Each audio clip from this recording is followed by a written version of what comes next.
show up eventually. But, oh, speak of the devil. Okay, this is Kevin.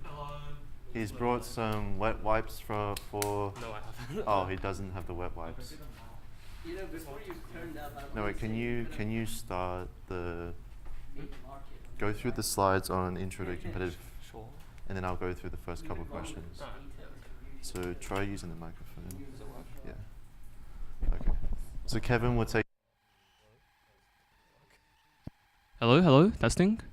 Hello, I'm Kevin. Nice to meet you all. Sorry I'm a bit late.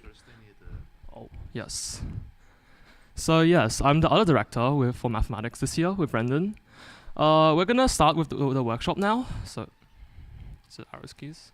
So since this is the first competitive math workshop, we're gonna quickly go over what competitive mathematics looks like at uni. So why should we do it at UNSW?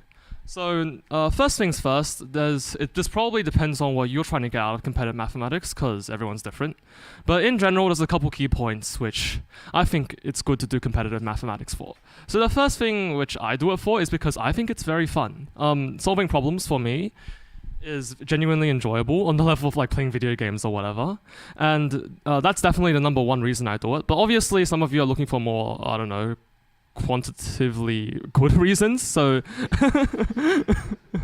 perhaps you'll be more interested in the cash prizes or the learning experiences, which, you know, definitely very good for uni. Well, it's not strictly like a subset of what you do at uni. There's definitely some intersection, but also there'll be stuff you do in competitive math which doesn't get taught at uni or isn't really useful to your studies, but the concepts you get from that, I do find, is incredibly useful to all your courses you do at UNSW and whatever further education you want to do with mathematics in the future.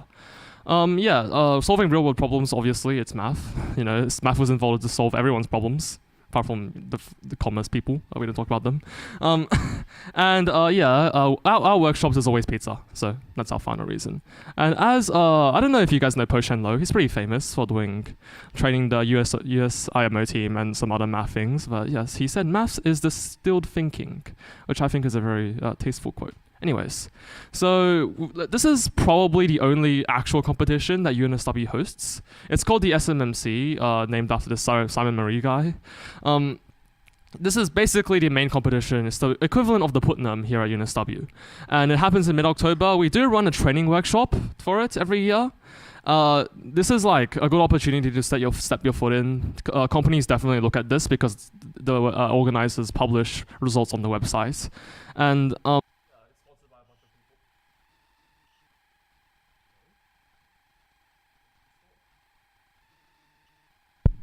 the mic seems to be like, it doesn't like me, that's my bad. Yes, there's a lot of individual prizes, and if you get your name on there, you might get internship offers since the sponsors are a lot of quant companies. Cool. So yeah, the structure is, if you guys are familiar with competitive mathematics, it'll be something like the competitions you've done in the past. But if you're not, do note that CM tends to be quite long, the tests, since it's hard to ask math problems in short amounts of time. So it's broken up into 2 pieces, which are 3 hours each. And each session is essentially, you get 5 problems, you have 3 hours to do them, so you can probably tell how hard they are. Oh, 4 questions? They changed it this year, okay. Each problem is worth 7 marks, regardless of how hard it is, but they tend to be in ascending difficulty. And there usually is an open problem which hasn't actually been solved by anyone in the world. So if you manage to solve it in the 3 hours, then you probably get some sort of like major acknowledgement. But even if you don't, it's a good chance to look at something that, you know, people haven't tried in the past, or people have tried, and you can find new insights to it. Okay, so the problems in competitive mathematics tend to be quite open-ended and proof-based. Solutions tend to be, well, I don't know if you guys have heard of the term ass pulling before, but essentially, a lot of the time, solutions look like, if you're if you haven't been told the solution and you just get told it, it looks like someone's respectfully taken it out of their behind and shown it to you. You know, sometimes the solutions look like they've just been made up, right? And it just somehow works. But the fun part about competitive mathematics is learning a bunch of, like, looking at the patterns, learning the techniques. And finally, when you see a new problem, you can maybe reduce it to a problem you've already seen, or you can see some sort of structure with the problem, and then you can come up with these amazing, unusual usual techniques and solve the problem, and everyone else can look at you and go like, what? How did you do that? Crazy, bro, you're so smart.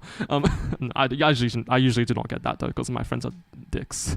Okay, and usually, yes, the problems are chosen to be quite short in description and aesthetically pleasing, but the insight you need to solve them, well, you need insight. You need to be like a genius or something, I don't know. Anyways, yes, there's a nice quote, which I'm not going to read since my mouth. Alright, so the subject... This mic actually...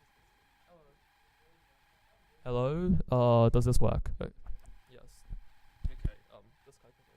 Maybe it's running out of battery and it's like auto turning off. Okay, so there are four main, very broad categories in competitive math. Those being algebra, combinatorics, geometry, and number theory. Usually people only refer to them by the first letter, so A, C, G, N. I don't like these four because, again, they're very broad and they don't really capture what a problem is at its core. As you can see, competitive mathematics can actually be broken down into a lot of a range of mathematics, which basically cover everything you could want to do in math. From analysis to game theory, you know, all of those topics there. This is why I really like competitive mathematics. Problems can tend to include a lot of different topics and require you to know a broad amount of math. But also, not just broadness, you need to know the depth in all of these subjects to be very good at competitive math. Oftentimes, there'll be problems where you have to like pull out some crazy theorem, looking at your geometry to solve. But a lot of the times, you just need to have a good understanding of the concepts and build on from there. But yes, competitive math can be very broad, and yeah, there's the subject areas.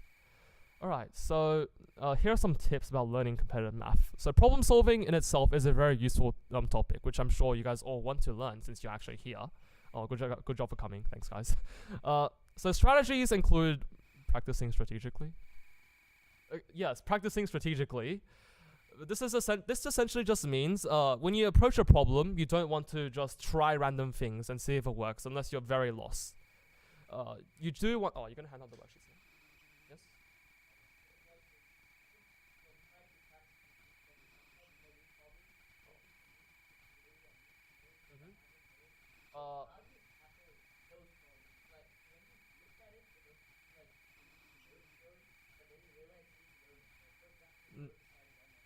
Okay, so for that, there are problems where, as I said, you'll need to know some deep theory in the subject matter.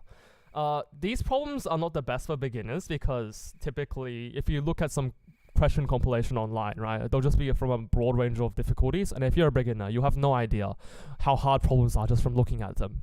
So I would recommend, number one, there are a bunch of really good textbooks, which I think we have a recommendation on the next page for. We'll cover that in a bit, but there are a bunch of textbooks which order the problems in terms of the content required and difficulty, and they'll give you like a quick rundown of what you need to do the problem, and they'll give you hints as well. So do questions from textbooks because the textbooks are written for people who are beginners, okay? They're ordered and they'll always teach you the theory before you do the problem.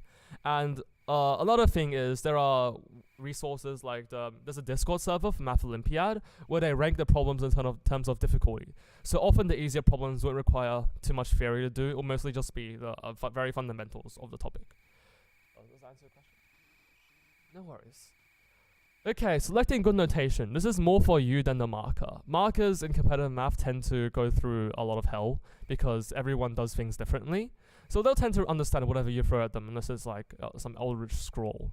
But for your own sake, it's good to have consistent good notation so that if you write down stuff in a notation and then in the future use the same notation for a problem, you can look at it and see the visual similarity between the structures you've written down, right? If you choose a different notation to do every problem with, it's going to be hard to find structure in that, okay?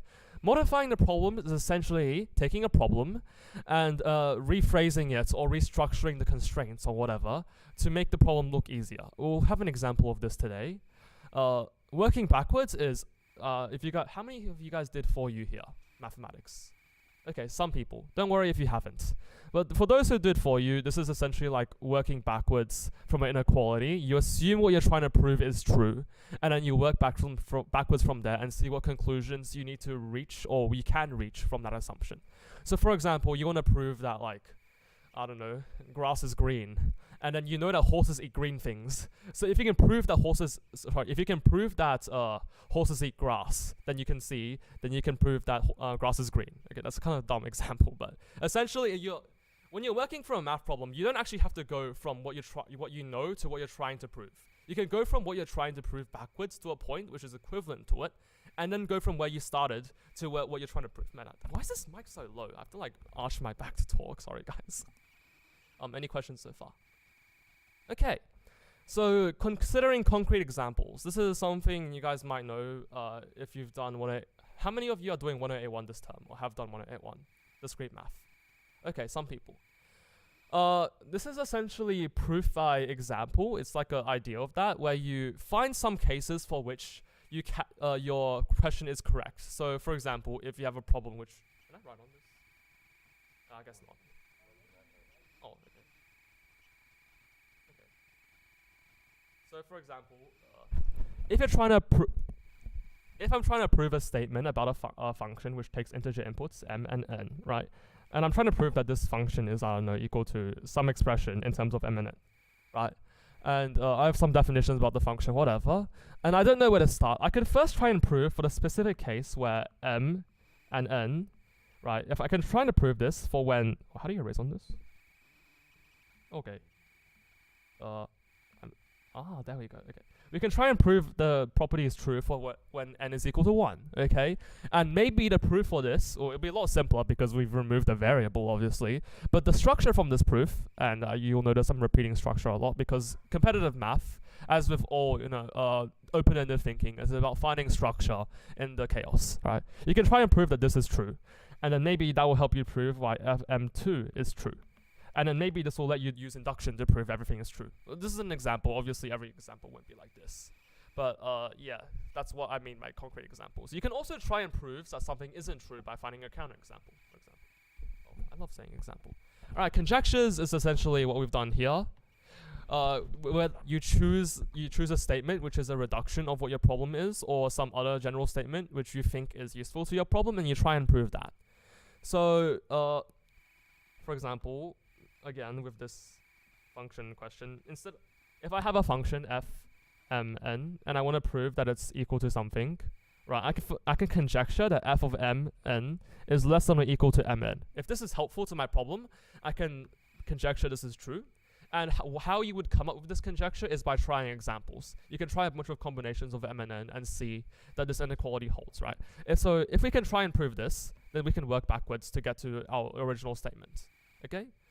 Reduction to something familiar. This is something which I think comes to you after you've done a lot of competitive math.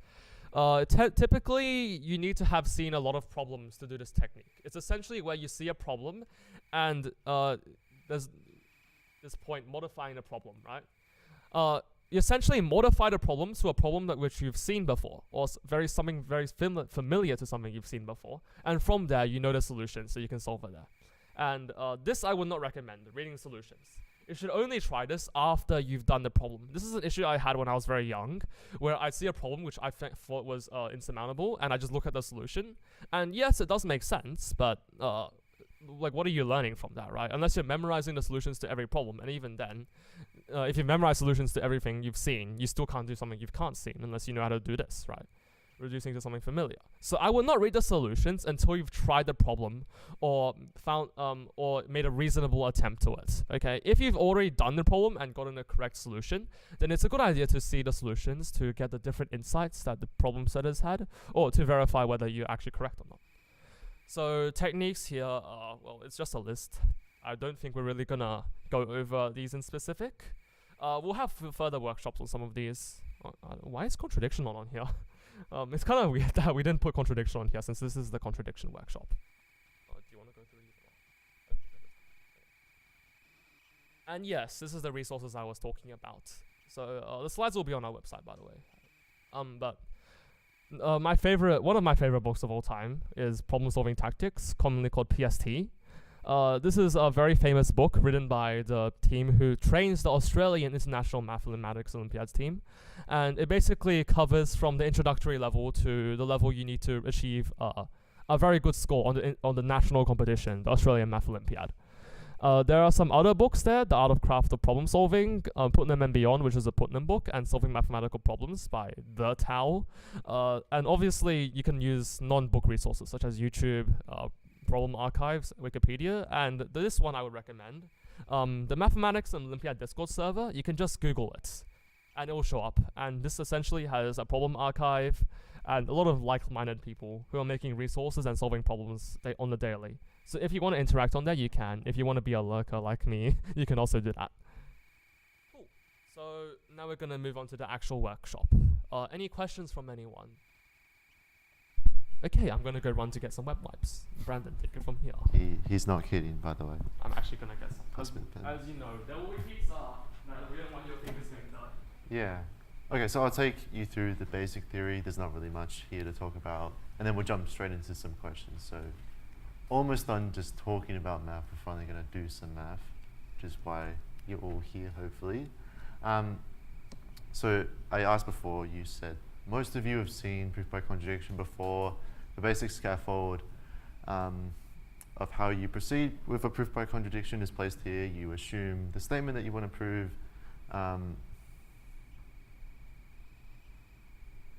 You assume the statement that you want to prove is not true, and then you derive some sort of contradiction. So let me just check this.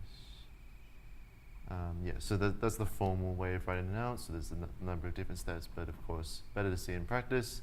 One question you may ask is why we would want to prove by contradiction in certain cases rather than other techniques that are available sometimes. Does anyone have an answer to that? Yes. Much faster. Yeah. Why much faster? You can look at the question and immediately feel it. Sure. That's for a more proof by counterexample though. So when you're saying you want to prove something doesn't always hold, you find a case where it doesn't hold. Yes, Fer? Sometimes the questions are just nicely worded that if you do disprove it, then you can just, solve the question. Because some questions they ask you to find the value that satisfies it, which would be much harder. Whereas if they've given you a general relationship, if you can figure out when the rule is broken, it would be much easier. I suppose so, yeah. The way I like to think about it, so you two can have your shirts okay. now. If they're the wrong size, come find me after. So if you answer a question, we'll give you a shirt. No matter how many times you answer it, you're going to get more and more shirts. And also cards if we run out, which is not going to happen. The way I think about it, as we have in the slide, if you want to look at proving something, sometimes you have more flexibility to work with by considering what happens when it's not true. You can work more with the logic. There's more freedom. There's more equations you can write out. There's more observations you can make, more insights. So you can, in this case, with what we have put on the slide, you can say there's these statements Q, which you can derive from P, knowing that it's true, under the false assumption that it is true. And then since Q is a logically incorrect statement, you can come to a contradiction. That's the way I understand it. Does anyone disagree with me? Okay, cool. Right, and then that's basically what we're using. So just to summarize, if we want to disprove P, we can use contraposition basically, right? So we assume we derive a contradiction by saying if being true implies another statement, if P implies another statement Q to be true, and we know that Q can never be true, so the negation of Q, then that implies P cannot be true. So that's the basics here. And a little example is this little emoji example here. So you're all going to be happy because you had pizza later, which means that if you're unhappy, that means that you don't have pizza. I think it's pretty simple. Anyone struggling to understand this one? Any questions? All right, so we'll jump into a classic one now. We'll spend only a bit of time on this because you've all been somewhat familiar with the types of proofs of contradiction in the past. So this isn't really the first one most people commonly see, but it is quite a classic one that appears in a lot of theory as well, not just in competitive mathematics, but also theory courses here at UNSW. So I'm sure you're all familiar with what a prime number is. Yes? So a prime number has no factors other than itself. 1 is not prime, we don't count 1. What we can do, and this is a famous proof, I believe, by Euclid, is prove that there are infinitely many primes. It turns out that there is also quite a lot of different proofs that can prove there's infinitely many primes. This is the more classical one that goes from contradiction. Again, we're going to use the assumption that there is finitely many primes, and we're going to derive a contradiction from that by showing that what types of statements we can prove from there are not valid. In fact, we would, in this case, we will construct a different prime showing that if there were finitely many, there's at least one more, okay? So we'll get started on just going through this. I won't make too many annotations on this one because it's relatively straightforward, but let me know if you have any problems along the way. So what we do basically is suppose that we do have finitely many primes, that is the opposite of infinite. So we can enumerate them from P1 to Pn. Kevin was talking about nice notation before, so have nice notation set up for the way that you define your variables. We're doing that here, P1 through Pn. And what we're going to say is using those primes, we want to show that there's, if we have here n primes, let's say what we can try to do is combine them some sort of way that gives us an n plus 1 prime. So what we need to look for is a number that is not divisible by any of these numbers. That is only divisible by itself and 1.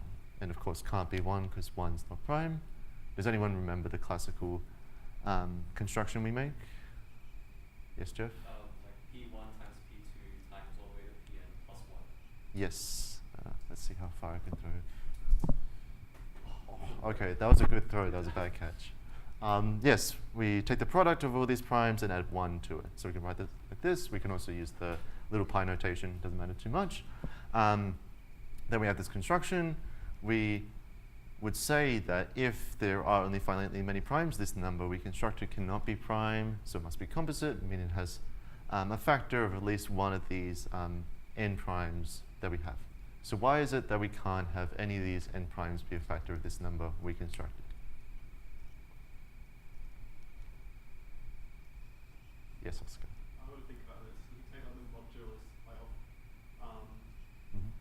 like any prime, let's say, like Yep. of q. So like q mod p1 or whatever, but you always end up with that one extra. So yeah, if you look at any of the specific primes, you take the modulus. You're saying that if, say, pi divides q, you can take the modulus of both sides, you're left with 1 equals 0 mod pi, I guess? I'm saying if you have q, Yeah. I don't know the proper way to say modulus, but if you have like q mod p3 or whatever, you'll always be one more, like you always have a remainder of that one, because all the rest will divide away nicely. Yeah, I guess it's worth a t-shirt. Were you going to say something, Bert? Oh, so did you have your hand up before, Bert? Yeah, I mean, I was just going to say that he meant iterating through all the primes. So how would you call it? P1 to Pn. Yeah, so you can take the mod of each of them. Is that, you consider what happens when you take each individual mod or consecutive mod? Like, the same number, you just take mod of each, like P1 to Pn, and as he said, you always have the remainder ones. Yeah, that's right. Yeah, that's correct. Is everyone somewhat familiar with the mod operation? Yep. Anyone not familiar? Okay, we can do it explicitly. So explicitly, the way you would say it is, suppose, so what we would need is to suppose and we use the subscript pi divides, so the notation you would use is divides, what is it, q? This just means pi divides q. And then what that would mean is that there's some, so this means exists, so there is some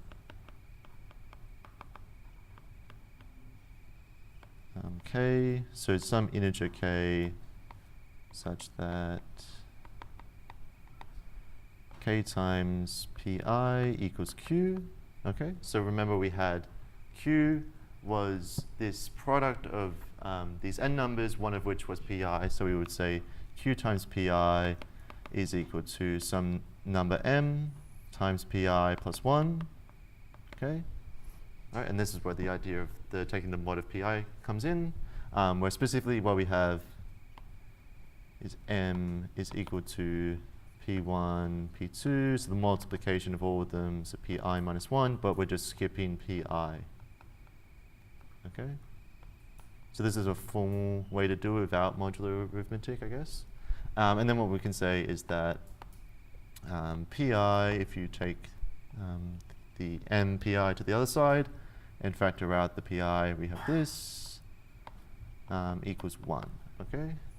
And then why is this equation never going to hold true if we have integers on either side? So why can it be that this equation is never true for integers? So Pi, k, and m are all integers. Why can this equation never be true? Yes? If you have a product of integers equal to 1, Mhm. must be like 1 and 1 or minus 1. Both of them must be 1, yes. But the prime cannot be 1. Yeah. So that doesn't work. Yeah. So contradiction, because that implies P1 equals 1. And 1 is not prime. Excellent. Shut. Awesome.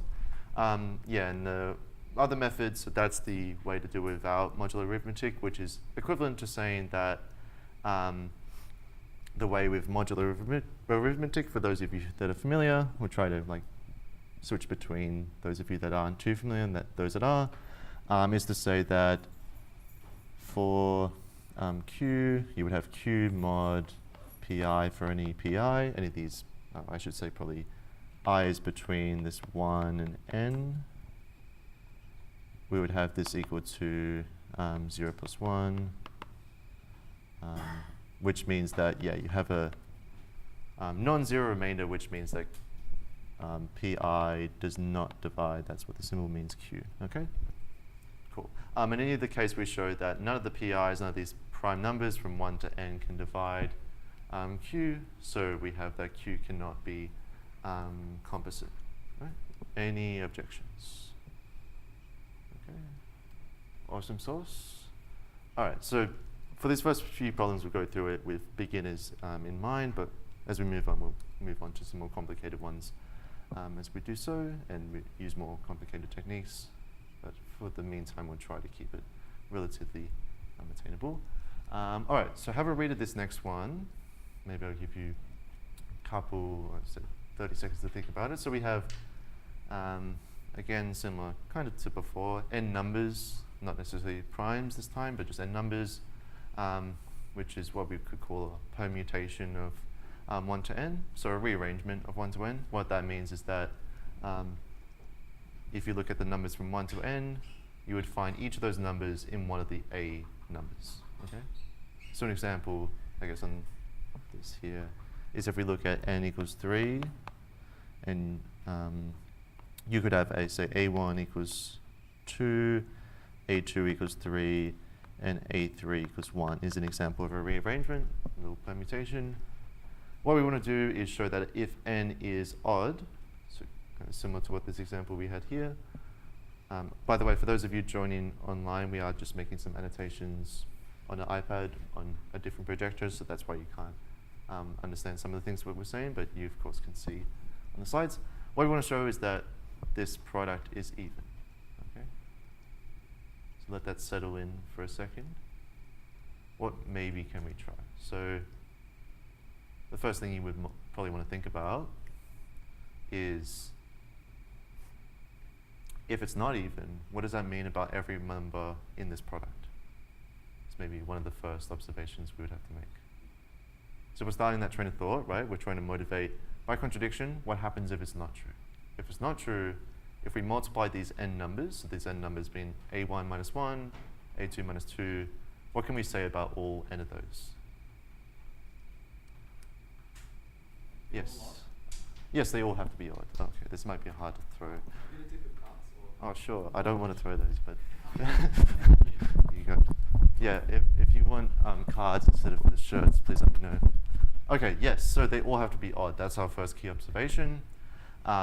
If this is not true, they all have to be odd. So I guess making that observation is much easier than trying to look at the direct proof, which would be something about evens and odds directly. But we can make the direct observation that none of these numbers can be odd that we're multiplying, so the numbers we have to observe if our statement's false, then AI minus I is odd. For all, that's what the symbol means, I in 1 to n. Okay? So what does that mean? How can we use this information? Yes? I just thought of a method. I'm wondering if it would make sense, but my idea was strategically, like, let's just assume in that scenario, the way all factors are odd is we don't have even factors subtract each other. We instead have like A1, A3 be even, and in that scenario A2 to A4 be odd. But there's one issue, even minus odd is still odd, because odd plus odd is even, which means that even though we made sure that the even factors will be odd, as in the A2 minus whatevers, the A1 minus whatever will have to end up being even, which will make the whole thing even. Do you want your playing cards? Oh, okay, but that's not a valid strategy. Based off most of what you just said, looking at odd plus odd equals even and that type of argument, that's pretty much what we're going to do. Yes. Oh, okay, that. Yes. Yep. So we're going to make a counting type of argument. So the next key observation we have to make is if we look at the odd indices, so say, for instance, A1 minus 1, in order for that to be odd, what we have to have is A1 is even, right? So we can make the observation, so A1, A3 minus 3, odd. We could say dot, dot, dot. That means that A1 has to be even, right? A3 has to be even, and downwards, right? Any objections yet? And we can make a similar argument with the even indices. So since we have A2 minus 2 is odd, A4 minus 4 is odd, and we can continue this on. That means, for instance, A2 is odd, A4 is odd, and all the same for the even indices, okay? So we're almost there, but there's a little piece of information in the question that we haven't used yet. What is that? So we have something working, something going for us. How can we use this type of argument? So we know that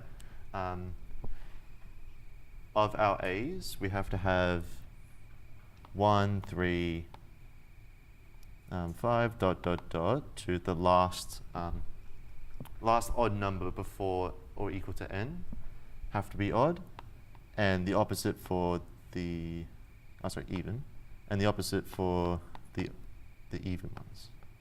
So what's the last piece of information in the question that we haven't used yet? Sorry for that.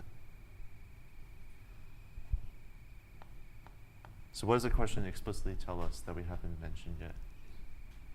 Yes? Is it the fact that n is odd? Yes, do you want a t-shirt? Yeah, sure. Can someone throw it back to him? Yes, so n is odd, right? So that means that this first sequence, we go up to n plus 1. This second sequence will only go up to n. Okay, so that means that, I'll get this here, that means we have exactly n over 2, if my arithmetic's correct, odd, rounding down, yeah, n over 2, so you could say n minus 1 over 2, odd numbers, and then n plus 1 over 2 even numbers. Okay, unless I've messed something up. Yep, that sounds right. And then why is this a contradiction? Okay, wait. Yep. Why is this a contradiction? Yes. Well, from the question, it says here n plus 1, 2 odd numbers and n minus 1, 2 even numbers. Yes, if you have a rearrangement of the numbers 1 to n, you would have to have the opposite occurring where you have n, wait. Oh yeah, you'd have to have n plus 1 odd numbers and n minus 1 even numbers, which is the opposite to what we have. Yes. Multiplying any odd number by an even number results in an even number. Yes. And sorry, what's the point from that? We have more. No, these are only 2 shots. So what's your argument from there? I'm not quite following. Forgive me, I might have missed I something. meant that since we know that n is odd, Mm-hmm. we know n minus 1 is even. Yes. And we know we have an even amount of odd numbers. Mm. So we multiply the even amount of odd numbers together, and then we get an even result. Well, all we have to do to show that this product is even is to show at least one of these n numbers in the product is even, right? So we've assumed that none of them are even. We've made this counting argument of what, how many of the AIs have to be even, how many have to be odd. The logic follows that n plus 1 over 2 of them have to be even, and n minus 1 over 2 of them have to be odd. But since we're dealing with a rearrangement of 1 to n, that can't be true, because in the numbers 1 to n, if n is odd, strictly more of them have to be odd than even. I think you should just write down like the first 7 numbers to show that it's 4 and 3. Well, is that obvious? We could do an example when, yeah, say n equals 5, then we would have to have a1, a3, a5 be even, a2, a4 odd, right? But the numbers, let's see, negative 5, that's 1, 2, 3, 4, 5, right? So there's two odd numbers here, 3 even numbers, but that's the opposite of what's happening here. So the way that we've counted how many even and odd numbers we have is in direct contradiction of what we want. Okay. Does anyone have any problems with that? Cool. All right. Yep. Yes? I'm not sure if this works, but could you do something like, since all of those are odd, you take the sum of them, and the sum should be 0 because the a's are a rearrangement of 1 to n. Mm-hmm. So the sum is even, but Mm-hmm. you have a Odd number of odd yeah, numbers. yeah, Yeah. and that should be odd. That would work as well. Yes? So can you explain again like how you got n plus 1 or 2 even numbers and n minus 1 or 2 odd numbers? Oh, sure. So we have 1, 3, 5, 7, 9, all the way to n, right? Mm. Say again. So the numbers a1, a3, a5, a7, so on to an, Yep. whatever n is, they're all even, right? So if we do some small cases, 1, 3, 5, 7, 9, right? So n is equal to 9, and there's 5 numbers here, okay? So if n plus 1 on 2 is equal to 5, right? And you can generalize this to any number of n, right? Yeah, so it's just, it's easier to come up with these if you can't think of them straight away by writing out a few cases of n. And that's the only thing I found in the box, my bad. And yeah, same thing with the n minus 1 and 2 odd numbers. This one you can just figure out because there are n numbers total, and the number of even numbers plus the number of odd numbers has to equal n, right? And indeed, n plus 1 and 2 plus n minus 1 and 2 is n. Is that Justin? Any other questions for this one? Okay, we're going to continue on to the next example now. All right, a cake design is decorate. What? A cake design is decorating the top of a cake with 9 connected flat patches that can be thought of as planar surfaces. So this question, it's essentially, we have a cake, and we have 9 connected flat patches, which you can think of as, I don't know, like these little regions on top of this cake. Obviously, I can't draw all of them since I only have 5 colors. You get the idea. Right, and the union of the patches, each of area equal to 1, has a total area equal to 5. Prove that the overlap of some of these two patches is an area greater than or equal to 1 over 9. Okay, so this question is essentially about, we have 9 patches of equal area on top of a cake. And we say that the total area they cover is equal to 5, right? And the contradiction here would be if none of the overlaps has area greater than or equal to 1 over 9.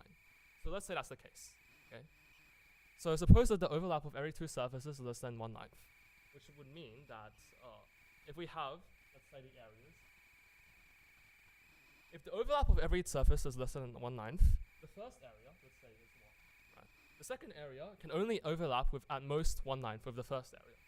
Okay? So the second area has to have an overlap, 8 over 9,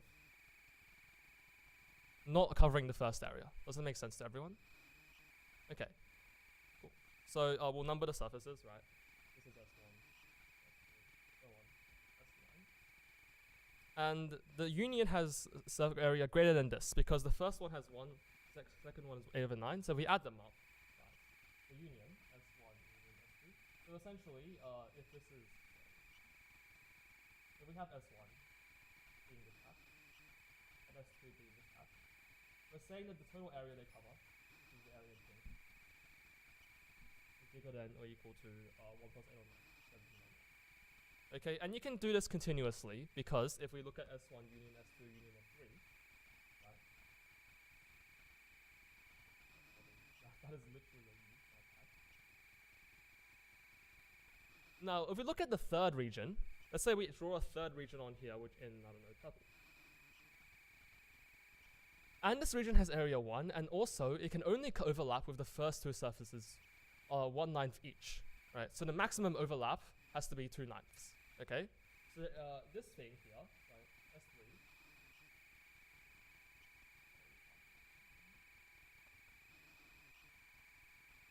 maximum this can be 7/9. Okay? So therefore the S1 union S2 union S3 has a total area maximum of 1 plus 8/9 or 7/9. Right? And we can continue this onwards arbitrarily until we get the sum of every single area. Right? The union of these areas is going to be the total area which they cover. But if we compute that, the sum is going to be bigger than 5. Okay? So this is a contradiction. Any questions about this one? I think this is probably an easier one to understand than the last one since it's a lot more visualizable. Whenever you get a question where you're looking at, let's say, an inequality, right? Usually the contradiction is to assume the opposite of that inequality and try and squeeze your way to a contradiction. For example, in this case, 5 bigger than 5. Okay. So, the next question. Let p of x be a polynomial of even degree and positive leading coefficient. Show that if p of x is bigger than the second diff of p of x, then p of x is non-negative for all real x.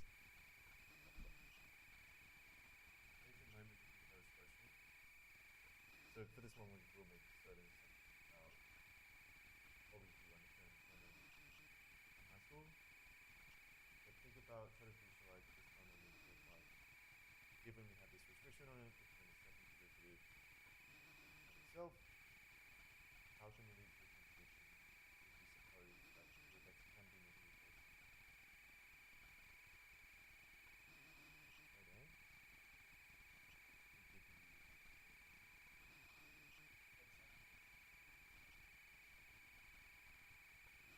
But it's going to come out with a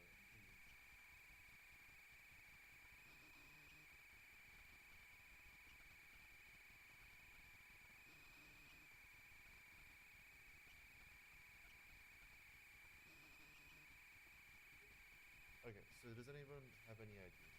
Any visualizations? Any insights at all?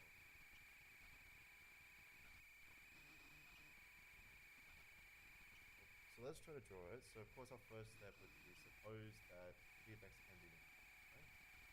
So polynomials are smooth functions in a very loose sense in terms of you can draw it without lifting the pen.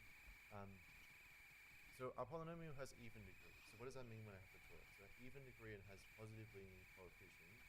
What kind of sketchy shape would I have to draw? Yeah, something. Let's say like. Oh, what's this? So something like this. This is like a basic parabola. Could be degree 2, degree 6, or so forth.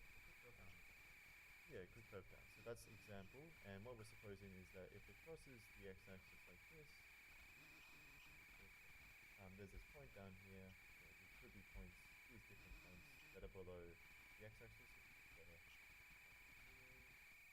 That could be it. As Kevin also suggested, we could also have something more topological that goes up and down. Okay? That's another example. But the key point you remember from high school is that if we have positive coefficient, then as x approaches infinity or minus infinity, because we would have the leading coefficient be a power of 2, would approach infinity. Okay, that's our first observation. Anyone have any other observations?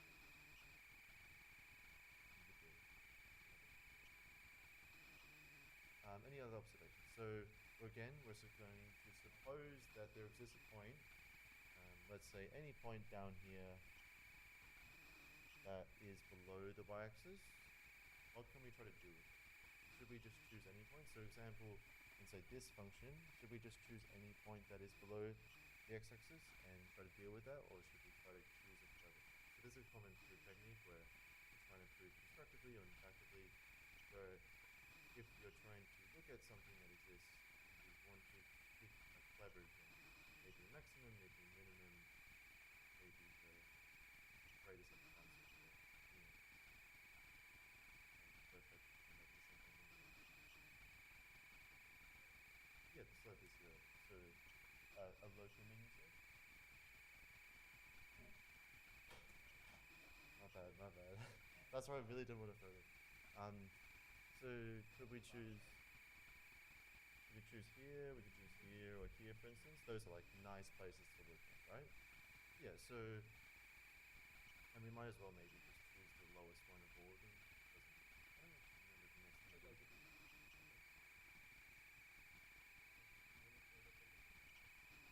Oh, that's, yeah, that's true. We could just show what. Yeah, of course. Different ways of going about it, but let's show you the actual solution first. So we look at this minimum value. Okay, let's suppose that this happened at A. Okay, so we know that since it's a minimum, okay, that means that if we talk about either concavity, it's a stationary point, or it is a stationary point, of course. First derivative would be 0, but we don't really care about the first derivative. In terms of the second derivative of concavity, if you think about, say, for instance, x to the power of 4, the second derivative may still be 0 at the local minimum, but it definitely cannot be negative. It has to be positive. So it has to be either concave up, up arrows. Yeah, the smiley face. You go up, right? You go up. Or it could just be straight. So what we have to say is that at this A, f of A, so the second derivative of A is greater than or equal to 0. That's our observation. Now we have this relationship here between our Doesn't really matter. This guy. Yes, p double dash of A is greater than or equal to 0, and we also know from what's given that p of A is greater than or equal to p double dash of A. Okay, and I guess we can make this chaining argument that p A is greater than or equal to 0, which is a contradiction. Okay? Why is it a contradiction? What do we assume about P of X?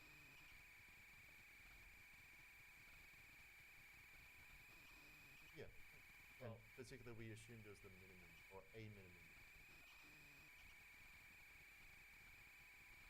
So if we show that for any local minimum or any minimum at all of the function that has to be non-negative, then that means that the function itself, because it's continuous in this way, continuity, that means that the function itself can never drop below the y-axis. Any objections to that?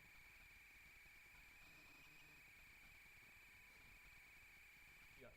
So yeah, essentially the argument is, right, we assume that for some point x, P of x is negative, which means that we've crossed the x-axis, and so because we have a global minimum, due to our shape of the parabola, as we talked about up here, right, we have a local, global minimum at this point here, and we will always have. I'm all about the stylus. Sorry. Sure. My bad. No, we will have to have a global minimum, and if our parabola is ever negative, not parabola, this is a parabola, but if our polynomial is ever negative, that means that P of x will be negative at this global minimum, right? But because this is a global minimum, it's also a minimum, which means that our second derivative is bigger than 0, and that means that P of x is going to be bigger than 0, which is a contradiction. Okay. Any questions? So this is a bit more theoretical. We themed it mathematically. You can read it if you'd like. I'll give you a drawing of this, but we will have a drawing in the solution. So I'm just going to look around this roughly. Let's think about the. Do you need Yeah, for the line. Yeah. Yes. Hold it. Just hold it. Okay, so Miles has some length of spaghetti. Let's say this is length of spaghetti. Okay, it's a very straight span of spaghetti. Oh, what the hell? Excuse me? Sorry. Bro, what are you doing? I just pressed the keyboard and stopped presenting. This guy, not having a good day. Okay, sorry. And his friend Thomas suggests that the spaghetti be cut so that for every length x, let's say we have a point x here. This is the length x from the beginning, okay? If if any length x is measured from the start of the spaghetti, Paul should receive x plus a, right? So let's say Thomas gets this much, and Paul should get this much. Okay, so we'll take x, we'll add a to it, where a is some real number, arbitrary real number, and Paul should get this point. Okay, and so they repeat this process until every single point on the spaghetti is taken by one person or and we're trying to show that no matter how you split the spaghetti by choosing A or by choosing the points, this is impossible. Okay, and I suppose the spaghetti thing is fun, but not very mathematical. So we'll reword this.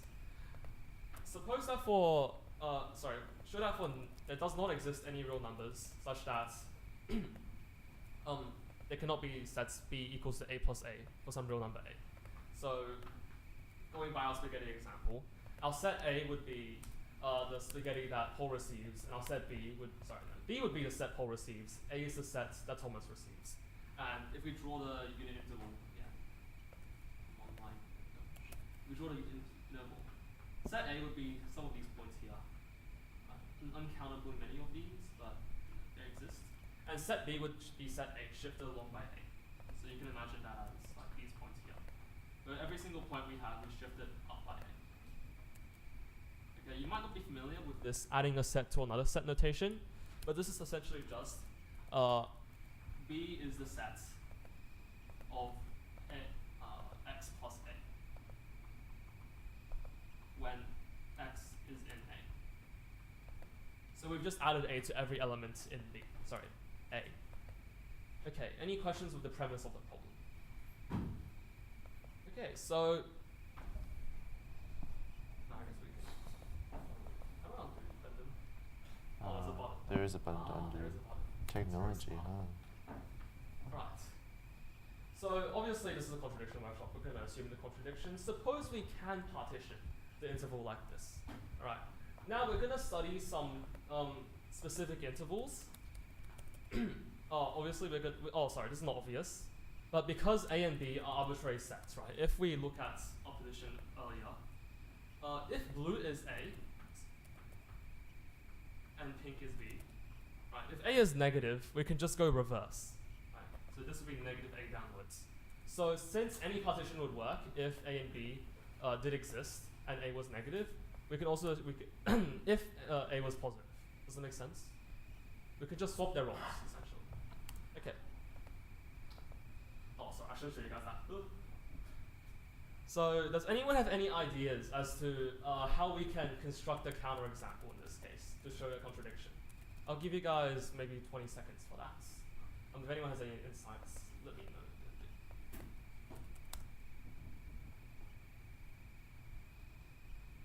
There's also a diagram on the slides, I think, on the next one. If you wanna, try not to delete it. Some spoilers there.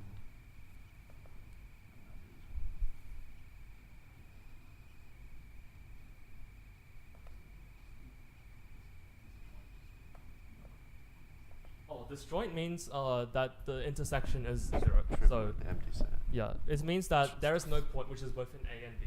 Shouldn't you also take an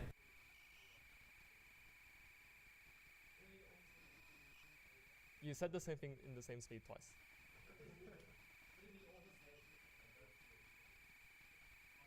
Okay, I'll give you a metronome. Okay.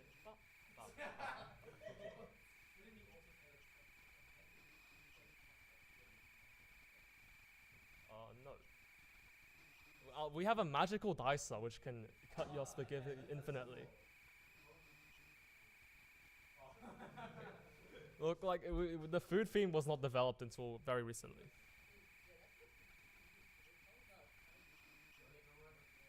Okay, the spaghetti no longer exists, guys. I ate it. I ate the spaghetti. Okay, it's.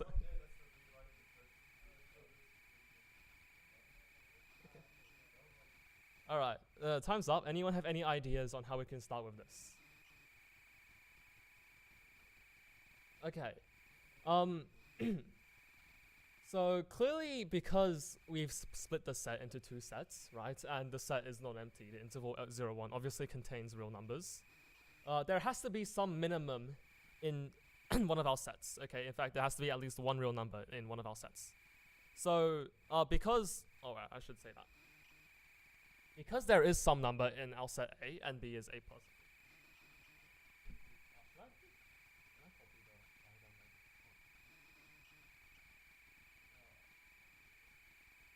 Alright, it's okay. So B is equal to A plus A. If there did exist some, notice how from our definition of B, right? We have B is equal to X plus A. Now A is bigger than 0. In fact, A can't be 0, but that doesn't really matter right now. Oh, wait, actually it does. Sorry. And X is bigger than or equal to 0. Okay, so if B has any elements, they have to all be bigger than X plus A, which is if B is in B, B bigger than or equal to A. So yes, if we add them up, okay. So this tells us that the interval 0 to A, so the first bit here.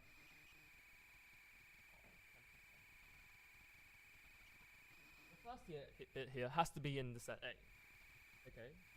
Because there is, if any of this was in B, then we would need to have like A be back here. Right? Let's say we have a point here in B somehow.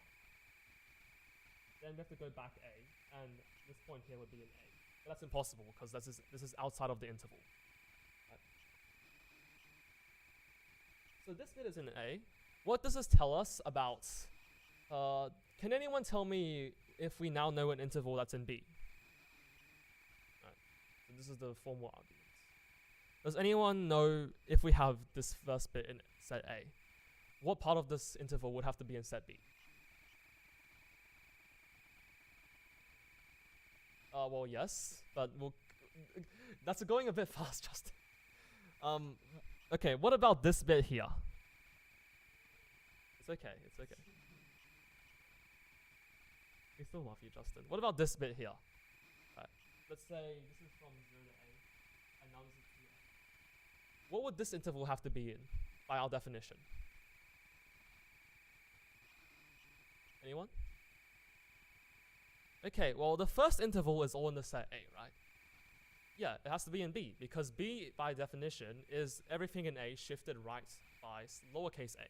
So this bit here is all in B, and this will be a filled-in circle at A, and this will be a circle here. And so, can anyone tell me how I can repeat this pattern until the end of the interval? No? That's okay. So the next A units have to all be in A because the next A units have to all be in A because if this bit was in B, right? Suppose for contradiction this bit was in B. Then remember, from initially, our argument for saying that the first interval had to be in A was because if it was in B, then if we shifted left by A, it would be outside of the interval, right? So if this section was in B... Can I just interrupt for a second? Yes. Sorry, Kevin. We would have checked the form, but maybe just easier to ask. Does anyone have any dietary requirements? Any preferences of pizza? I just can't eat pork and beef. Okay, we'll get one just normal. Yeah. We'll get one just... Okay, so again, assume that there was some point here B in B. If we shift it back A, right, it's gonna land in this interval from A to B. But this bit here is all in B, right? So that's impossible. So therefore, this interval here would have to all be in B. All in A. So yes, full circle, empty circle, and so on. Okay. So our argument is this. Right. The formalization is the even intervals, so from 0 to A, from 2A to 3A, from 4A to 5A, and so on, will all be in the set A. And A to 3A, sorry, A to 2A, 3a to 4a, so on, will all be in B. Does that make sense? Yeah, we have a diagram here, which is probably better. This is what it will look like, okay? Does this make sense to everyone? Okay, cool.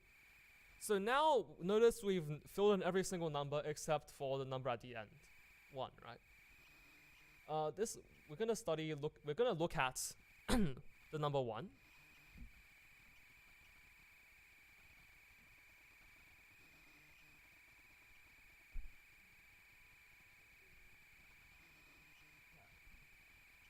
And 1 is very special because we know it has to be in one of the sets. Hold on now. we know it has to be in some we know it has to be in some interval, right? Either A or B. And because it's in one of these intervals, it's in one of, remember from our diagram back here, right? Our sets are the partitions 2k plus 1, 2k plus 2, okay? And 2k plus 1. This basically means every single endpoint of a set is at 0a, 2a, 3a, so on, to, I don't know, what is k minus 1, a, right? So this means there has to be some integer for which 1 is in this interval here, okay? Now, because 1 can't be at the endpoint, so what we're saying here is 1 is in some set, n a, n plus 1, a. Now, obviously 1 can't be equal to n plus 1. Okay, because that point is not in this set. Does that make sense? However, that means that the interval contains some number, a number, which is bigger than 1, okay? Because this is an open set over here, right? This is a circle bracket. There's always going to be, in some way to find a number larger than 1 in this interval, which means that we've somehow managed to color the whole interval plus a bit. Okay, that's a contradiction. Sorry, that was a bit fast. Does anyone have any questions regarding to the explanation? Does this make sense to everyone? Okay. Cool. Brendan, you want to do this so I can do this? Okay, sure. Okay. So here's a question. Prove that. Oh, yeah, just go through the question and I'll do it. Prove that the sum of these 3 irrational numbers is an irrational number. Now, please don't make the mistake of saying irrational is irrational.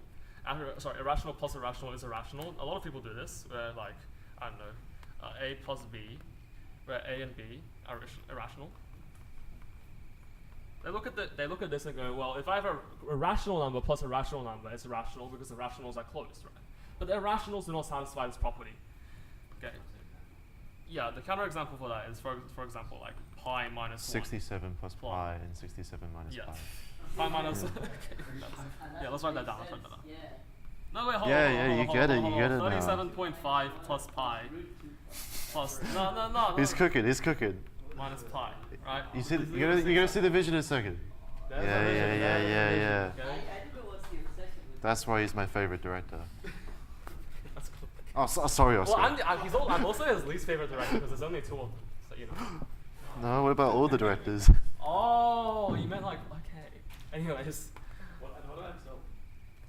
What? Self-referential. What? Okay. Okay. So, how would we do this? I'll give you guys. Oh, yeah. You guys getting pizza? Give them 30 seconds and I'll go through it. Yeah. Sure. If my phone rings, it's gonna be Domino's. Just keep my phone and if it rings, Sure. it'll be them.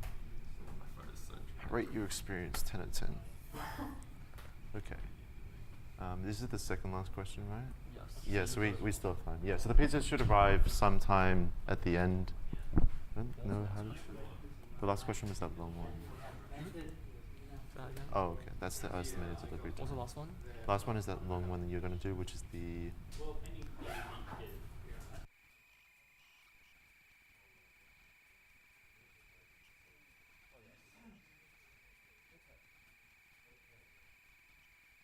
So, I was thinking about this today. This takes you back to say can I get quiet, please? Settle down. Mr. Leif, settle down, please. Good to see discussion, but we have to continue. So this, I was actually thinking about this today. This took me back to like the first time in high school where you see that first time that, say, root 2 is an irrational number, and you look at that proof and you go, how the hell did someone think of that? So this is not going to be as scary as that, what we're going to do here. It's really just more following a process. But this kind of shows that once you have the infrastructure of simpler types of proofs, such as the proof that square root 2 is irrational, you can build from there these types of proofs that we're going to be doing now. So does anyone have any ideas of what we should do with this question in particular here? Yes, Mr. Justin. Suppose it's rational. My guy. Leif, I saw you had your hand up before. Sorry.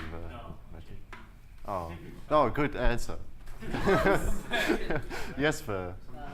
So, I mean, I also did that supposing. After that, I squared it, Yeah. and then I expanded the square, and that led me to eventually declare that p squared on q squared is divisible by Yes. 2. And Yep, we'll get up to that. P squared equals to 2 Mhm. q squared, so Yep. p squared is divisible by 2, then p is Yep. divisible by 2, and that eventually resulted in q squared being divisible by 2, which meant q was divisible by 2. All right, which means that's we're enough of us. gonna- We can't follow all that. Uh, Gentleman at the back had something to say? I know, that's kind of the same thing, like, would you set, like, P, assume P on Q is like that? Yeah. Independent results are still good. That's like the- Answer first, answer first.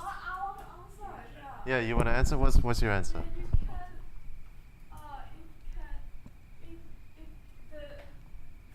It's okay. The combination of the three equals a number squared.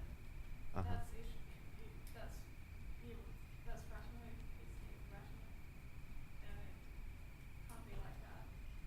I mean, that's where we start. That's the first step. So yes. Correct. What is the What Jason's, Some wobble charts. Justin said yes. Okay, yeah. So the idea here is similar to the proof that root 2 is irrational. We look at this thing and we go, what can we really do with this? We want to get rid of some of the square roots. That's what we can do. So our first step is to square it.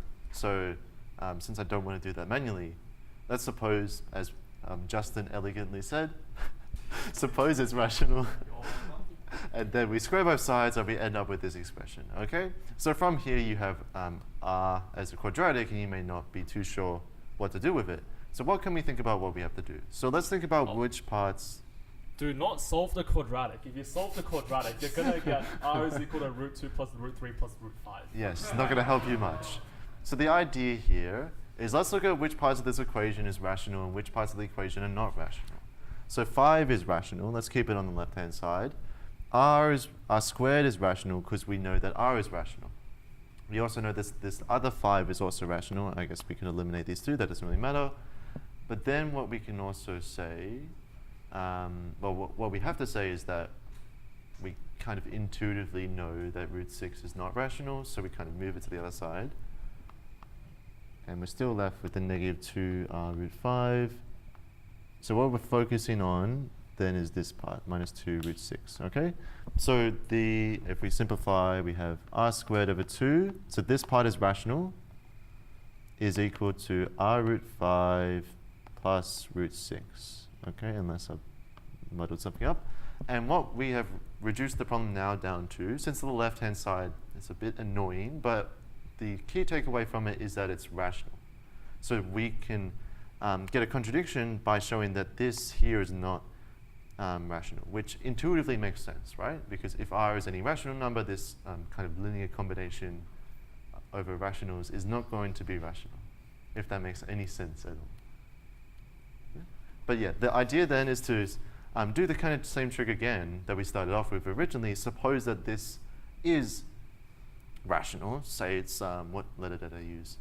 Yeah, like that. Suppose it is rational.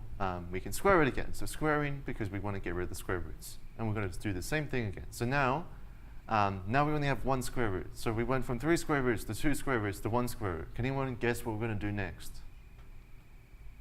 Yes? Get rid of the square root. Yes, awesome. Crazy idea. Okay, so we know that this first thing, this 6 plus, yeah, very shirt-worthy, 6 plus 5 r squared plus 2 r root 30. This part is rational. Yep. So what we want to show, we also need this part to be rational.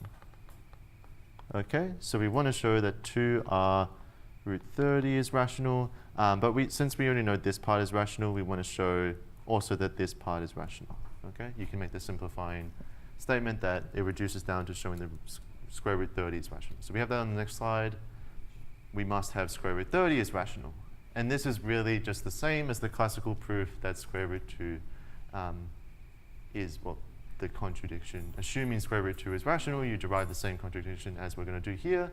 So let's do that. We assume it's equal to p over q, where p and q share no common factors. So again, when your high school year 12 teacher showed you this for the first time and you have never seen a real proof before for a non-trivial statement, you may think, where the heck did we get this wrong?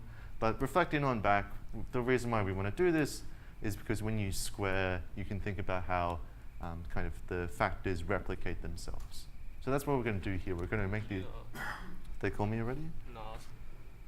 Oh no, I already did that. Oh, okay. That's fine. Yeah, they already paid. Yeah. We're going to assume we can simplify our rational number in such a way that it's not a real rational number. In other words, we're going to assume we dissolve all the similarities between p and q. And you've seen this before, so we're going to just go into it. We rearrange, we square both sides, we're left with p squared equals 30q squared, and we eventually, we could look at either 2, 3, or 5, but we eventually realize that there has to be a common factor on each side because both 2, 3, and 5 are all prime numbers. Okay? Well, if you guys have the wrong size of shirt, come to us in the end, we'll try and do a shirt swap. Yeah. And if you have the wrong size of cards, there's more cards here. Yes, hand in the back. Oh, Oh, you just- oh, you want some cards? Not too bad. Yes, so we Alright. conclude that this Root. somewhat nice sum is irrational. Yes. Now, some intuition onto this. Remember how we said earlier, with this lovely counterexample. Oh no, it's gone. Why'd you erase it? Did I erase it? My bad. Okay. Yes, the lovely counterexample, which is now living in our hearts, of 37.5 minus pi plus 37.5 plus pi. Two irrational numbers adding up become rational. Okay. So the irrationals are not closed. Basically, you can have two irrationals and do operations on them, and then get a rational number. But because the rational numbers are closed, this is why we want to use contradiction whenever we have an irrational number proof. Because if we can introduce rational numbers to our proof, then we can use the fact that the rationals are closed to do all of this algebra, right? None of this would be possible, concluding that these rational parts are in fact rational, unless we assume that they were rational. Okay, Yeah. so you're gonna go get the pizza now? Well, it's not there yet. Okay. Alright, so yes. We have another food-based question. Suppose that Harry is setting up a combinatorics ball. He has a circular table with 26 seats. And essentially, every single seat has a plate on it. I'll do a small example with, I don't know, 10 plates. We have a bunch of seats. Let's say 1, 2, 3, 4, 5, 6, 7, 8, 9, 10. And every single seat has a plate on it with a number on it. Now he wants the alternating sum of every group of 5 to be 29. So what that means is, let's say the first number is, I don't know, 10, 18, 15, 14. And right now I'm just going to give this one a number. I'm not going to say it's 20. This will not satisfy the condition, but the alternating sum of these 5 seats is going to be, now alternating just means every single one we change the sign. So what do we have? 10, 18, 15, 14, 20. So it's going to be 10, 15, 14, 18, 14, 20. Alternating, so we alternate the sign. Right, and if we manage to add these up, we're going to get 3, 6, 19. Okay? And this does not add up to 29. So this is an invalid seating arrangement. Okay?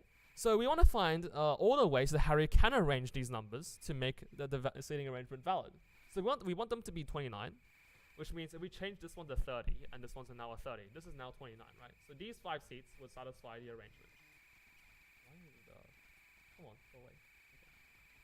So these 5 seats would satisfy the arrangement. But now if we look at the 6 seats, it has to satisfy that arrangement again with 18 minus 15 plus 14 minus 30 plus whatever is here, and then so on all around the table. Okay? So the question now is, if this final number is not 10, but 2026.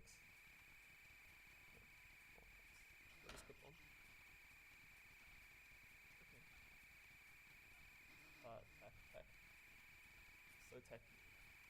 Is it? Right. Thank you. Oh, this is so much nicer. Yeah. Ah, He's in bliss. I'm in bliss. I'm in math. No, hell no.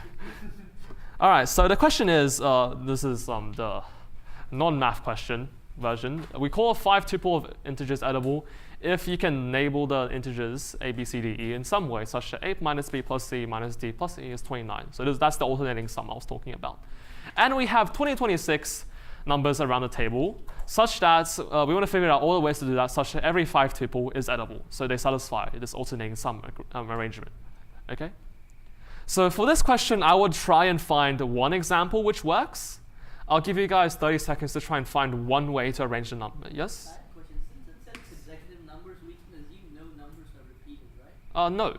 So 1, 1. No, like when we say consecutive numbers, we mean like the first number around the table, then the second, then the third, then the fourth, then the fifth. The numbers, No, like the the number of bread rolls to place, like that. Can that repeat? yes, we can have like 10 bread rolls on every single seat if we wanted. Okay. So we can do that. Okay. Yes, the consecutive is referring to the number's position, not the number's value. Yes? I was just reconfirming. Okay, no worries. So yes, guys, I would like you guys to try and find one example of A, B, C, D, E, such that you can place them, like one example of the ends, such that it allows the arrangement. Okay? It's telescoping, so try that. Wait, does it 26 Oh, matter so anymore? I prefer to use the, I will want to use the whiteboard. Does the 26 matter anymore? The 2026? Where's 20? Oh, 2026. No, the last part said he likes 26. That doesn't matter now, right? That's a typo. Oh, it should be 2026. Yeah. Oh, okay. Yes, also, he means this one. Oh, yeah. Yes, it should be 29. 29. Yeah. Sorry, guys. How bad? Okay, so someone said they didn't understand the question. That's all right. We have numbers n1. Oh, sorry. We have numbers n1, n2, n3. So all the way around the table, n 2026.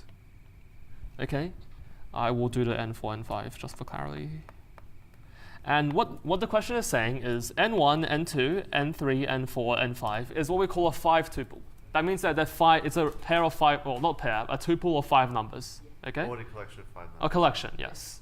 And that because they're an edible pair, right, which we've defined as saying a plus b plus a minus b plus c minus d plus e equals to 29, right? Because that's our definition, we must have n1 minus n2 plus n3 minus n4 plus n5 is equal to 29. Okay, so that's one condition. The next condition is that the next 5 have to be also edible. So if we now have n6 here, right, these numbers, n2, n3, n4, n5, n6, also have to be an edible 5-tuple. Does that make sense? Yes. Okay, yes? I just have a quick question. Since the circle has no starting point, does that mean we also have to assume n2 minus n3 plus n4 minus n5 plus n6 is also 29? That's what I just said. I Oh, think. wait, that is right? Yeah, so you will also need to have n 2026, n1, n2, n3, n4 be a 5-tuple. Oh, If that's what, I think that's what you're trying to ask. yes. Yes. Sorry, my bad. So yeah, basically if you can, every 5 consecutive numbers have to satisfy that Yeah, on the it circle. loops around. Oh, It okay, loops yes, around. Yes, thank you. Okay, It's so like mod. yeah. Yeah. Okay, so does anyone have an idea of like a way to label n1 to n 2026 to make it work? Yes? You said every n is 29. Yeah, nice. That's really good. In fact, that's exactly the intuition you need to do the problem. So thank you for pointing that out. Oh, shut. Yeah, so one example that's pointed out is having every single number as 29. Okay? So this is touching on, right, finding an example, as we talked about earlier. If every single number is 29, right? Wait, this problem could have worked with 67. I just realized. We should, in the future. Anyways, and obviously, if we have the alternating sum of these 5 numbers, it's going to be 29, because it'll be 29 minus 29 plus 29 minus 29 plus 29. Okay, this is 29. And so this arrangement is one that works. Now, because we've already found an arrangement, right, an idea would be, let's subtract 29 from every single number and see what happens there. So let's take our original numbers, n1, n2, n3, n4, n5, all the way to n2026.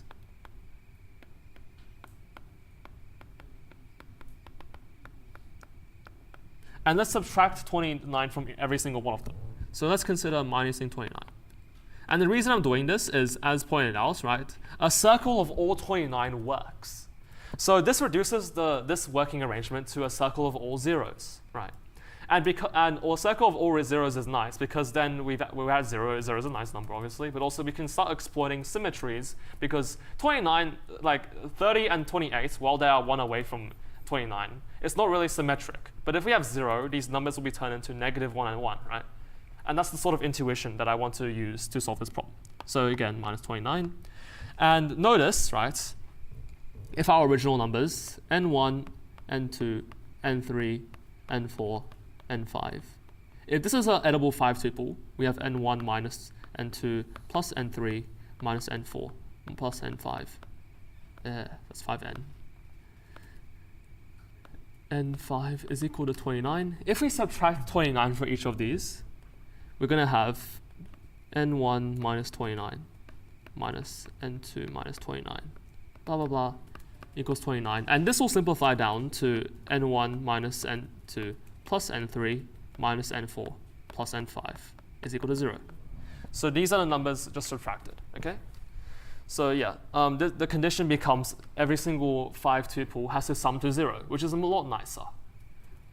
And notice now that because we have this sort of thing, does anyone want to point out, right? Let's say we have 5 numbers like this, which add up to 0. We also have the next 5 numbers, n2 minus n3 plus n4 minus n5 plus n6 is equal to 0. Can anyone tell me what I can do with these two conditions? Yeah, add them, right? Cards. Oh, do you have a shirt? Do you want a shirt or shirt? Sure. I want a Jane Street shirt. Oh, too bad. You can have cards. You can take mine. Justin, so generous. You can have some cards. Oh, sorry, I dropped them. You can pick them up. Yes. All right. Yes, you do want to add them. Very nice observation. Because someone else said that. Did you give them something? It's fine. If you add them up, these points will all cancel out, right? So we were gonna get n1 plus n6 is equal to 0. Why is this nice? Now, the right-hand side is an even number, right? And we know that the only way to add two numbers to get an even number is if they are both even or if they are both odd, which means n1 and 6 have same parity. This means you guys all know what parity is, right? If you don't know, parity is essentially the evenness or oddness of the number, okay? All right, so n1 and n6 have the same parity. Because this argument doesn't actually depend on where we are in the circle, all the numbers are just labeled arbitrarily, this means that n6 and 11 have the same parity. Right, and this means n11, n16, n16, n21, and so on, right, have same parity. Okay, so yes, I guess this is fine as well. This is the way. I forgot the way we did this in the thing, but you end up getting the same thing. So every number and the number 5 after it have the same parity. Okay? And so if we look at the, where is the diagram? If we look at this diagram, right, n1 to n5, n1 to n6, n6 to n11, n11 to n16, so on, we can continue this chain of everything having the same parity, all the way to n2021 to n2026. Now we've reached the end of the circle over here. Right? So we've jumped from here. You can imagine the arrow continuing on all the way around the circle to n2021. Okay? Now when we get to n2026, we're going to jump forward by 5. Right? Nothing wrong with that. And that ends up at n5. Okay, because 2026 is not divisible by 5, every single time we do this, we're going to be offset by 1. Okay, so eventually we're going to continue around the circle 5 times, and we're going to come back to n1, which means every single number on the circle has to have the same parity. Does that make sense? Yeah, all good. When you don't ask the question as n2027? No, it wouldn't make a difference. The only case where it wouldn't work is if this was 2025. You'd have to just do some more cases. Yeah, the important thing is it's not divisible by 5, right? You know what else is not divisible by 5? Yeah. Yep. All right, back to here. So eventually you get that they are all the same parity, right? And so because because the alternating sum is equal to 0, right? If they are all odd, we would have odd minus odd plus odd minus odd plus odd, which is odd. Okay, so that can't be true. So they are all even. The argument in the slides is a bit different. But in the end, you conclude that every single number is even. Okay? Cool. So now our contradiction is going to come from the fact where I guess we'll do a smaller example on the iPad. Oh, you have to unlock it. Oh, it's Touch ID. What am I looking away from? I don't know. Technical difficulties. Just 1 second. We'll One. be right back after this advertisement. All right. So yes, our idea here is now, because everything is even, right? Everything has a factor of 2. What can we do about that? One thing we will notice about our condition about our conditional numbers, which was a minus b plus c minus d plus e is equal to 0. We've shown that these numbers have to all be even. So let's let them be 2a, 2b, 2c, 2d, 2e. Okay, now this is again, this is kind of reminiscent to our proof that root 2 is irrational, where because we assume we've proven that something is divisible by 2, so we want it to be 2 times some integer. Let's replace them. We get 2a minus 2b plus 2c minus 2d plus 2e is equal to 0. Why is this good? Because we can divide the 2 out, right? So we get a minus b plus c minus d plus e is equal to 0. And notice that a, b, c, d, e, capital, are now also an edible 5-tuple. Okay? So if our numbers are all even, we can construct another example from them. Does that make sense? All right, so our contradiction is going to be, well, the idea is, right, if you have some all even case, you can reduce it down to a smaller case, right? And eventually, we should be able to keep doing this because we've concluded that whenever we have a circle like this, they have to all be even. So A, B, C, D here have to all be even as well, right? Otherwise, they wouldn't satisfy the condition around the circle. So we're going to assume that we have some solution where the sum is minimal, okay? Now, as we've shown, we can divide every single number by 2 and still get a solution set, okay? So if we divide it by 2, the new solution has a sum of s on 2 smaller than s, which means that it's not a minimal solution. And essentially, we can keep doing this onwards and onwards. So we've already got a contradiction, but this is what we call proof by infinite descent. Right. We assume there's a smaller solution, and we show that there's a smaller solution than that still. Okay. So the only solution is when s is equal to 0. And that is exactly the example where you came up with. So good job. So the solution where everything is 29 around the circle is the only solution, as you can see. All right. Yes? If you go back up to, like, you get n1 plus n6 is 0. There's, like, like when you're working on the left. Where? Oh, like here. Yeah, sorry. All the way up here, you get, nope, it's down. It was down, in fact. You get, But if n1 plus n6 is 0, surely n1 is equal to negative n6. yes. And then you can kind of apply that same thing, Mhm. showing that they actually just all have to be equal to each other. Well, they'll be negative to each other. Like negative equal to each other. But eventually you'll get back Mm-hmm. to, like, you'll loop all the way around Mm-hmm. such that, You get back to 20. Are you saying, well, yeah, I see what you're saying. We start here, right? We've proven that n6 is negative n1. yeah, So n11 is n1. yeah. And n16 is Yeah, negative that's n1. showing- And you keep doing this to get to 2026, right? Does it keep, can you keep looping? Yeah, you can around keep such that going. n1 is equal to negative n1? That depends. I don't know in this case if it's like the parity works out properly. Is it you will loop around 5 times. There's 2026 numbers, so I think yes, that will be the case. In which case, Yeah, it will have to be equal. They will have to all be 0. I have to always Yeah, that's another way to do it. But we wanted to showcase the proof by infinite descent on this one. Okay. Yeah. Very nice. But yeah, good observation. Any questions from anyone else? Okay, so that's all the problems we had prepared for today. Thank you all for coming. Oh, wait, right. We should go over what we're going to be doing now. Why is it cropped? Okay, I don't know. Wait, why? What the hell? We still have 15 minutes. Hold on, gang, why? What is happening here? Just keep that up. So if you haven't seen the tennis form yet, we have pizza coming. That should be here in around